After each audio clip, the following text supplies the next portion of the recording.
News hunt Nidadavolu ప్రేక్షకులకు నమస్కారం. తూర్పుగోదావరి జిల్లా నిడదవోలులో తిరుచానూరు పద్మావతి కళ్యాణ మండపం నందు బీజేపీ జనసేన పార్టీల ఆత్మీయ సమావేశాన్ని నిర్వహించారు. ఈ కార్యక్రమానికి విశేష స్పందన లభించింది. ఈ కార్యక్రమానికి విచ్చేసిన ఉమ్మడి పార్టీల జనసేన అభ్యర్థి కందుల దుర్గేష్కు బీజేపీ శ్రేణులు ఆత్మీయ స్వాగతం పలికారు. ఉమ్మడి పార్టీల అభ్యర్థి అయిన కందుల దుర్గేష్ను అఖండ మెజారిటీతో గెలిపించేంత వరకు తాము అలుపెరగని పోరాటం చేస్తామని బీజేపీ నాయకులు కార్యకర్తలు స్పష్టం చేశారు. ఈ కార్యక్రమంలో బీజేపీ ప్రెసిడెంట్ బొమ్మల దత్తు, నిడదవోలు బీజేపీ కన్వీనర్ బండి సత్యనారాయణ, రాష్ట్ర కిసాన్ మోర్చా నాయకులు ఈవీఎం వర్మ, బీజేపీ రాష్ట్ర ఉపాధ్యక్షురాలు రేలంగి శ్రీదేవి, బీజేపీ ఓబీసీ జిల్లా అధ్యక్షులు కాలేపు సత్యసాయిరాం, బీజేపీ జిల్లా ప్రధాన కార్యదర్శి ఎస్ శివనాగరాజు, జనసేన జిల్లా కార్యదర్శి చొల్లా చిన్నబాబు, జనసేన జిల్లా కార్యదర్శి ఉలుసు సౌజన్య, జనసేన జిల్లా సంయుక్త కార్యదర్శులు Pala Veeraswamy, Kakarla Nani, BJP Nidadavolu town president Neelam Ramarao, Nidadavolu town general secretary Kudipudi Naresh, Devana Paparao, Janasena town president Ranga Ramesh, మండల ప్రెసిడెంట్ పోలిరెడ్డి వెంకటరత్నం, బీజేపీ మండల అధ్యక్షులు రంగనీడి గంగాధర్, బీజేపీ పర్వల మండల జనరల్ సెక్రటరీ కరి సత్యనారాయణ, ఉండ్రాజవరం మండలం అధ్యక్షులు బూరుగుపల్లి శివరామకృష్ణ, ఉండ్రాజవరం మండలం general secretary S Narayana, Nidadavolu మండల ప్రెసిడెంట్ మాట్ల వెంకట దుర్గారావు, నిడదవోలు మండల general secretary Balaji, Nidadavolu town vice president Bhimeswararao, Thurpugodavari జిల్లా ఉపాధ్యక్షులు సింహాద్రి సత్యనారాయణ, జిల్లా ఉపాధ్యక్షులు మోర్తా సాయి, యువ మోర్చా అధ్యక్షులు మోర్తా ప్రమోద్, బీజేపీ రాష్ట్ర నాయకులు సుంకర నరసింహారావు, జీవి రమణ, నిడదవోలు ఓబీసీ అధ్యక్షులు Bobbili Gangaraju, Kasakani Satish, railway board member Neelam Mangatayaru మరియు బీజేపీ నాయకులు, కార్యకర్తలు, జన సైనికులు పాల్గొన్నారు. ఇంకా దాదాపుగా మే 13వ తారీఖు అంటే 50 రోజులు సమయం ఉంది. ఒక్కొక్క ఇంటికి 2 సార్లు 3 సార్లు కూడా ప్రచారం చేసే అవకాశం ఉంటుంది కనుక తప్పనిసరిగా మనమంతా వారి యొక్క విజయం కోసం కృషి చేయాలి. వారితో పాటు రాజమండ్రి యొక్క పార్లమెంటు అభ్యర్థిని 2-3 రోజులు డిక్లేర్ అవుతారు. వారి పేరు దుర్గేష్ గారి పేరు మీదుగా మనం ప్రచారం చేసి ఎన్డీ అభ్యర్థి అయిన దుర్గేష్ గారిని పార్లమెంట్కి ఎవరైతే వస్తారో వారిని గెలిపించుకోవాల్సిన బాధ్యత మనందరి మీద ఉంది. ఎవరికైనా మాకు పోటీ చేద్దాం అనుకున్నాం, మాకు సీట్ రాలేదు అని చెప్ప మేము ఎంతవరకు పనిచేయాలని ఇబ్బందికరమైన పరిస్థితులు కొంతమందిలో కనిపిస్తున్నాయి. ఆ భావన వినడానికి ఎవరైతే అభ్యర్థిగా ఉన్నారో ఆ అభ్యర్థికి తప్పనిసరిగా పనిచేసి వారి యొక్క విజయం మన విజయంగా భావించి ఈ అభ్యర్థిని గెలిపించుకోవాలని, అలాగే దుర్గేష్ గారి గురించి ఇప్పుడే పరిచయం, గతంలో వారి గురించి విన్నాను. అటువంటి మంచి వ్యక్తిని మీరు ఎన్నుకుంటే కనుక భవిష్యత్తులో మన అసెంబ్లీ నియోజకవర్గాన్ని అభివృద్ధి పథంలో నడిపిస్తుంది. 3 పార్టీలకు అలయన్స్ అయ్యి ఈ యొక్క రాజమండ్రి పార్లమెంట్కి భారతీయ జనతా పార్టీ క్యాండిడేట్ జరిగింది. ఈరోజు సాయంత్రం లోపు మన యొక్క రాజమండ్రి పార్లమెంట్ సంబంధించిన అభ్యర్థులు కూడా ప్రకటించడం జరుగుతుందని నిన్నే రాత్రి ఈరోజు మన పార్లమెంట్ అభ్యర్థి పేరు కూడా అవుతుంది. దాంతో నిర్ణయించిన ఉత్సాహంతో మనం ముందుగా వస్తుంది. ఎప్పుడైతే 3 పార్టీల కలయిక జరిగిందో ఆ రోజే మన ఇంటికి ఖాయమై మెజార్టీ కోసం నారాయణ పోరాటం మెజార్టీ కోసం ప్రయత్నించారు. సోదరు దుర్గేష్ గారు నాకు గత 25-30 సంవత్సరాల నుంచి తెలుసు. వారు రాజకీయాల్లో చాలా ఉత్సాహం ఉంటారు, మంచి స్పీకర్. నేను కూడా ఆయన స్పీచ్లో ఇంటూ చాలా ఉత్సాహంగా ఆయన మాకు స్ట్రీట్ కార్డు మీటింగ్ బాగా జరిగారు. ఈయన ఇప్పుడు మన పార్టీలో ఉన్నారు ఎంత చంద్రశేఖర్ గారు, వీళ్ళిద్దరూ జోడీగా వెహికల్స్ మీద స్ట్రీట్ కార్నర్స్లో మీటింగ్లు చెబుతుంటే చాలా ఉత్సాహంగా ఇవ్వండి. తెలుగుదేశం పార్టీ 3 పార్టీల ఉమ్మడి అభ్యర్థిగా నిడదవోలు నియోజకవర్గానికి ఈ శాసనసభ స్థానానికి పోటీ చేస్తున్న నేను మీ అందరి ముందు నిలబడి ఇక్కడ కూటమి అభ్యర్థి విజయానికి మీరందరూ కృషి చేయాల్సిందిగా కోరుతూ నన్ను నేను మీకు పరిచయం చేసుకుంటూ అదేవిధంగా మిమ్మల్ని నాకు పరిచయం చేసుకుంటూ మీ ముందు నిలబడాలనేటువంటి మాటని మనం చేస్తున్నాను. ఇదే సందర్భంలో మిమ్మల్ని అందరినీ కూడా ముకుడిత హస్తాలతోటి వినమ్రంగా కోరుకుంటున్నాను. మన ఉమ్మడి లక్ష్యం ఏదైతే ఉందో ఆ లక్ష్య సాధనలో భాగంగా ఇక్కడ ఉమ్మడి అభ్యర్థి అయినటువంటి నన్ను గెలిపించాల్సిందిగా మిమ్మల్ని అందరినీ సాధారణంగా రాజకీయ పక్షాల్లో క్రమశిక్షణతో కూడినటువంటి రాజకీయ పార్టీలు కొన్ని ఉంటాయి. ఒక పార్టీలో చిన్న పదవి ఉన్నప్పటికీ కూడా చాలా కఠోరమైనటువంటి శిక్షణ పొంది ఆ భావజాలం మనసు నిండా నింపుకుని సిద్ధాంతపరంగా ఆ పార్టీ యొక్క విధానాలని పూర్తిగా అమలు చేసేటువంటి అతి తక్కువ పార్టీల్లో భారతీయ జనతా పార్టీ అగ్రపీఠాన్ని చాలా పార్టీలు ఉంటాయి, కానీ వాటిలో అంత క్రమశిక్షణ కానీ ఆ పార్టీ భావజాలం కానీ ఉండదు. తర్వాత భారతీయ జనతా పార్టీలో ఉన్నటువంటి సభ్యులు ఇవాళైతే కొంత మారింది, కానీ ఈ పవర్ పాలిటిక్స్ వచ్చిన తర్వాత ఆ జనసంఘ నుంచి ఇవాళ వరకు చూసినా కూడా భారతీయ జనతా పార్టీ నుంచి వేరే పార్టీకి వెళ్ళే వాళ్ళు ఎవరితో చాలా తక్కువ ఉంటారు. పార్టీ ఫిరాయింపులు చాలా తక్కువ ఉంటాయి భారతీయ జనతా పార్టీలో. సరే ఎమ్మెల్యేలు అయిపోదాం, ఎంపీలు అయిపోదాం అనేటువంటి ఆలోచన కొన్ని సందర్భాలు కొన్ని జరగచ్చేమో, కానీ నేను చూస్తున్నంత వరకు రాజమండ్రిలో నేను పుట్టి పెరిగాను. అక్కడ చూసినప్పుడు కూడా నాకు ఆ పూర్వం నుంచి కనపడినటువంటి ఆ భారతీయ జనతా పార్టీ నాయకులు అందరూ ఎప్పుడు కనపడుతుంటారు. దత్తు గారితో సహా, రేలంగి శ్రీదేవి గారితో సహా. ఇలాంటి ఒక సుశిక్షితమైనటువంటి పార్టీ ఈ కూటమిలో ఉండటం, దాంతోపాటు ఇవాళ భారతదేశంలో మాత్రమే కాదు ప్రపంచ దేశాల్లోనే ఒక అభివృద్ధి కాముకునిగా అత్యద్భుతమైనటువంటి శక్తి సంపద ఉన్నటువంటి నేతగా అందరి మన్ననలు పొందుతున్నటువంటి నరేంద్ర మోడీ గారి నాయకత్వంలో నడుస్తున్నటువంటి పార్టీగా భారతీయ జనతా పార్టీ ఇవాళ అప్రతిహతంగా ముందుకు వెళుతున్నటువంటి మాటను కూడా మనం అర్థం చేసుకోవాలి.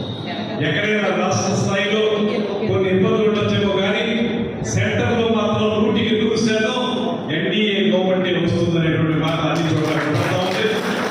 అదే ప్రజల్లో ఇక్కడ కూడా ఖచ్చితంగా అధికారంలో వస్తాం.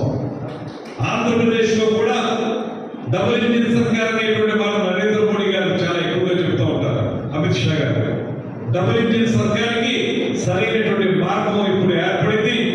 3 పార్టీల కలయిక ఎప్పుడైతే జరిగిందో అప్పుడే పైన ఎన్డీఏ ప్రభుత్వం, కింద కూడా ఎన్డీఏ ప్రభుత్వం ఉండేటువంటి అవకాశం మెండుగా కలుస్తున్నటువంటి ఈ సందర్భంలో ఆ విధంగా కనిపిస్తున్న వాతావరణం కూడా మిమ్మల్ని నేను మరొకసారి కోరుతా ఉన్నాను. మీరు ఏ రకంగా అయితే క్రమశిక్షణతో ఉంటారో ప్రతి గ్రామంలో కూడా ఈ నియోజకవర్గంలో ఎక్కడికి వెళ్ళినా కొద్దిమంది అయినా సరే మేము భాజపా వాళ్ళు ఉండి మేము కష్టపడి పనిచేస్తామనేటువంటి ప్రతి గ్రామంలో కనుకుంటారు. అది ఈ పార్టీ బలం. ఆ బలం ఎలాంటి బలం అంటే పైకి పేరు చెప్పి పార్టీ అని చెప్పడం కాకుండా పార్టీ చెప్పిన మాటని తూచా తప్పకుండా క్షేత్రస్థాయిలో అమలు చేసేటువంటి గొప్పదనం ఉన్నటువంటి పార్టీ అనేటువంటి మాటను మనం చేస్తూ, అందుకే నరేంద్ర మోడీ గారు అంటే పవన్ కళ్యాణ్ గారికి అత్యంత భక్తి శ్రద్ధలు, అభిమానం, గౌరవం ఇది దృష్టిలో పెట్టుకోవడం. చాలా సందర్భాల్లో మాకు ఇన్ఫార్మల్ గా జరిగే మీటింగ్లు చెప్తా ఉంటారు పవన్ కళ్యాణ్ గారు. నరేంద్ర మోడీ గారికి అంటే చాలా ఇష్టం, నాకు ఆయన అంటే చాలా గౌరవం అనేటువంటి మాట అనేక పర్యాలు మనం చెప్పారు. అందుకే ఎటువంటి పరిస్థితుల్లో కూడా ప్రభుత్వ వ్యతిరేక ఓటు చేరకూడదనేటువంటి ఏకైక లక్ష్యంతో ఆనాటి నుంచి 3 ఏళ్ల క్రితం ఎప్పటో సభలో చెప్పినటువంటి మాటని నిలబెట్టుకునే విధంగా శ్రీ పవన్ కళ్యాణ్ గారు తెలుగుదేశం, జనసేన మాత్రమే కాదు భారతీయ జనతా పార్టీ కూడా కలిసి 3 పార్టీలు ఉమ్మడి పోరుకు వెళ్ళాలనేటువంటి లక్ష్యాన్ని సాధించే క్రమంలో చాలా త్యాగాలకు కూడా ఆయన ముందుకు వెళ్ళారు. తనని తాను తగ్గించుకున్న వాడు దేవుని దృష్టిలో హెచ్చింపబడి అనేటువంటి మాట ఏదైతే ఉంటుందో బైబిల్లో, అదేవిధంగా అంటే గ్రంథం గురించి చెప్పాం, అదే కాదు ఉంటుంది. అదేవిధంగా పవన్ కళ్యాణ్ గారి సినిమాలో ఆయనే చెప్పిన డైలాగ్, ఎక్కడ నెగ్గాలో కాదు ఎక్కడ తగ్గాలో తెలిసినోడే నాయకుడు అనేటువంటి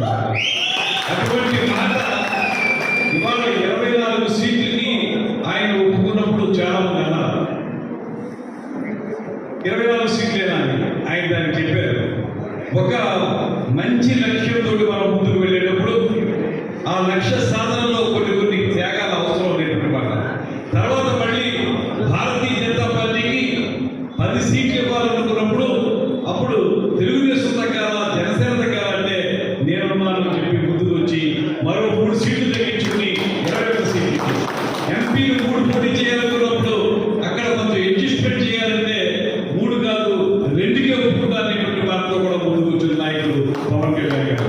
ఇంకొకసారి ఎందుకు పెడతారంటే పవన్ కళ్యాణ్ గారి లక్ష్యం ఒకటే, అదేంటంటే ఖచ్చితంగా ఈ రాష్ట్రంలో ఉన్నటువంటి దుర్మార్గపు పరిపాలనని అంతమొందించాలంటే ప్రభుత్వ వ్యతిరేక శక్తులన్నీ ఏకం కావాలి. అందులో ఖచ్చితంగా తెలుగుదేశంతో పాటు భారతీయ జనతా పార్టీ కూడా ఉండాలనేటువంటి మాటతో పవన్ కళ్యాణ్ గారు ఆ రకమైనటువంటి అరేంజ్మెంట్ ముందుకు వచ్చారనేటువంటి మాట మీకు మనం చేస్తాను. ఈ మూడు పార్టీలు కలిస్తే సామాన్యమైన విషయం కాదు ఇది. ఇవాళ మీకు Janasena party, Telugu Desam party, BJP మూడు ఈ రాష్ట్రంలో వస్తే ఒక ప్రత్యేకమైనటువంటి అడ్వాంటేజ్ ఏంటంటే రేపు ఈ రాష్ట్రాన్ని నడపడానికి ఇప్పటికే ఈ రాష్ట్రాన్ని అప్పుల ఊపులో తోసేసినటువంటి ఈ వైఎస్ఆర్ ప్రభుత్వం రేపు మనం అధికారంలోకి వచ్చినా కూడా ఈ రాష్ట్రాన్ని ప్రగతి బాట పట్టించాలంటే, పట్టాలు ఎక్కించాలంటే కేంద్రం సహాయం తప్పనిసరిగా కావాలి. కేంద్రంలో ఎటు వచ్చేది బీజేపీ ప్రభుత్వమే. అటువంటి ప్రభుత్వ సహాయ సహకారాలు మనకు ఉండాలి. అప్పుడే ఈ రాష్ట్రాన్ని బాగు చేసుకోగలుగుతాం అనేటువంటి ఒక సుదీర్ఘమైనటువంటి ఆలోచన చేసి ఆ ఆలోచన మేరకు ఈ రకమైనటువంటి ఒడంబడికి ముందుకు వచ్చేటువంటి మాటని మనం చేస్తున్నాను. అందుకే మిమ్మల్ని అందరినీ మళ్ళీ కోరుతున్నాను, మీరు నాకు ఒక అవకాశం ఇవ్వండి. మీరు ఒక అవకాశం నాకు ఇస్తే ఎమ్మెల్యేగా అనిపించుకోవడం కంటే కూడా నేను మీకు సేవకుడుగా అనిపించుకోవడానికి నేను ఇష్టం చూపిస్తాను. అదేవిధంగా రాజకీయాల్లో ఇందాక దత్తు గారు చెప్పినట్లుగా ఒక 20-30 సంవత్సరాలుగా ఉన్నాం. స్టూడెంట్ డిగ్రీ నుంచి నేను రాజకీయాల్లో ఉన్నాను. మీరు ఎలా అయితే చాలా క్రమశిక్షణ కలిగినటువంటి కార్యకర్తగా ఉన్నారో, నేను పార్టీలు వేరేటప్పటికీ వేరే పార్టీలు ఆ రకమైనటువంటి క్రమశిక్షణ కలిగినటువంటి కార్యకర్తగా నాయకుడిగా ఉన్నాను. ఒక 6 సంవత్సరాలు శాసనమండలి సభ్యుడు చేశాను.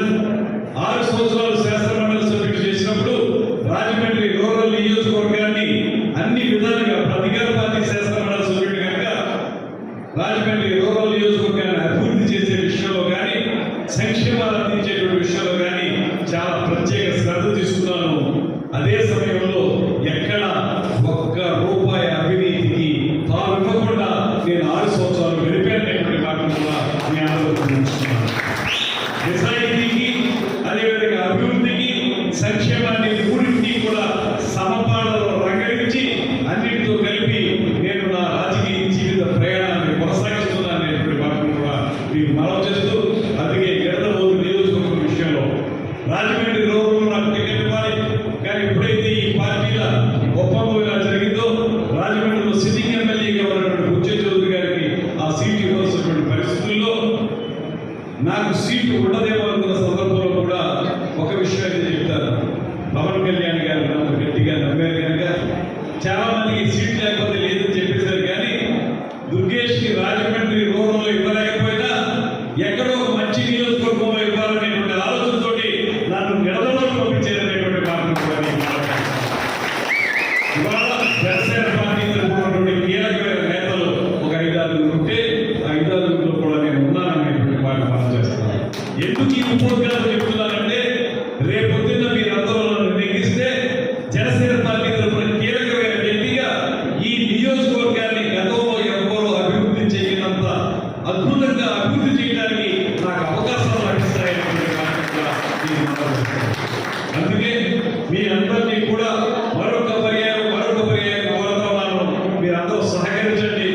మీతో ఒకరిగా, మీలో ఒకరిగా, మీ అందరి వాడిగా కొనసాగుతాను. అభివృద్ధిని ముందుకు తీసుకెళ్తాను. ఇక్కడ నిడదవోలు నియోజకవర్గం వచ్చేటప్పటికి వచ్చిన వారంతా కూడా వివిధ మండలాల నుంచి వచ్చారు, నిడదవోలు పట్టణం నుంచి వచ్చారు. మీ అందరికీ తెలుసు, గడిచిన 5 సంవత్సరాల కాలంలో ఇక్కడ అభివృద్ధి జరగలేదనేటువంటి మాట అందరూ చెప్తా ఉన్నారు. ఎక్కడా కూడా ప్రభుత్వ ఆసుపత్రిని 100 పడకల ఆసుపత్రిగా అప్గ్రేడ్ చేయాలనేటువంటి మాట చేయాలని చెప్తున్నప్పటికీ కూడా ఇప్పటికీ జరగలేదు. శంకుస్థాపన చేస్తారు, ఆర్ఓపీకి శంకుస్థాపన చేస్తారు, పని జరగట్లేదు. అదేవిధంగా ఇక్కడ మంచినీటి సౌకర్యం నిడదవోలు పట్టణం పక్కనే గోదావరి ఉన్నప్పటికీ కూడా మంచినీటి సౌకర్యానికి నోచుకున్నటువంటి దౌర్భాగ్యకర పరిస్థితుల్లో నిడదవోలు పట్టణం ఉంది. 5 సంవత్సరాలుగా ఏ రకంగా కూడా అభివృద్ధికి నోచుకున్నటువంటి విధానం ఏదైతే ఉందో దానికి స్వస్తి పలుకుతాం. సరైనటువంటి అభివృద్ధి, అదేవిధంగా విద్యాపరంగా ఈ నిడదవోలు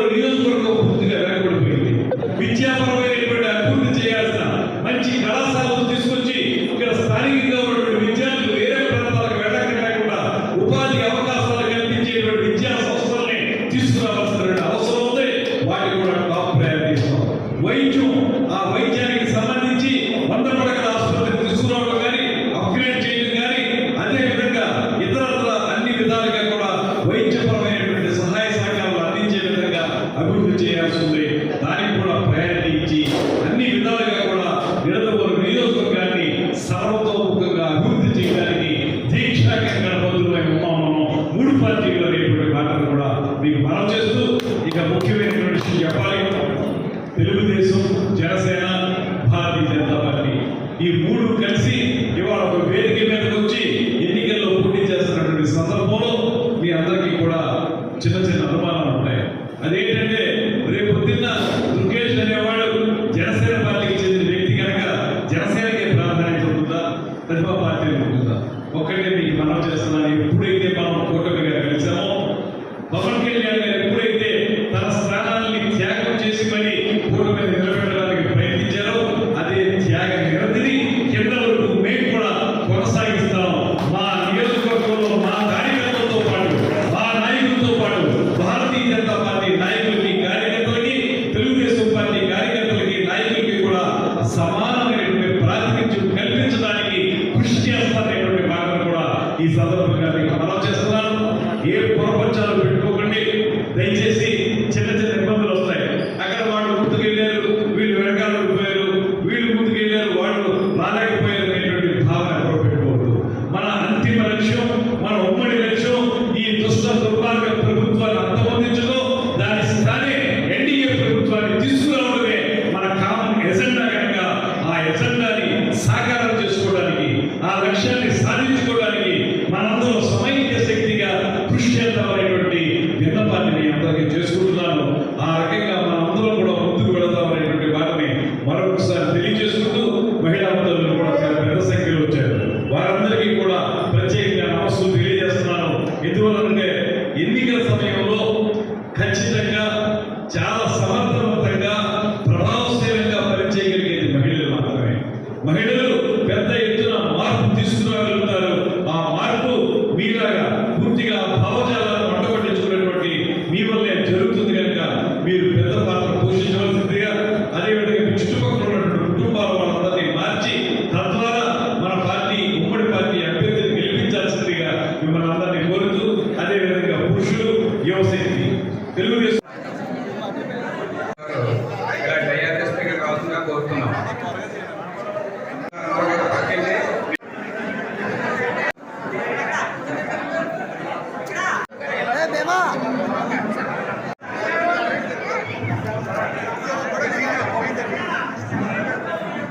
భారతీయ జనతా పార్టీలో చేరినటువంటి కొండరాజుల మండలం కాళదారి గ్రామం నుంచి వచ్చి జరిగిందండి. భోజనం చేసి వెళ్తాం.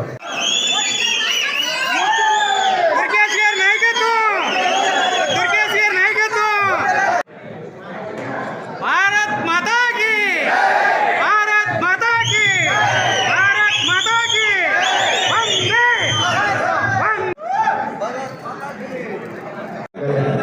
जय जनसेना, जय తెలుగుదేశం, జై బీజేపీ. మిత్రపక్షాల ఐక్యత, మిత్రపక్షాల ఐక్యత, మిత్రపక్షాల ఐక్యత, మిత్రపక్షాల ఐక్యత, మిత్రపక్షాల ఐక్యత.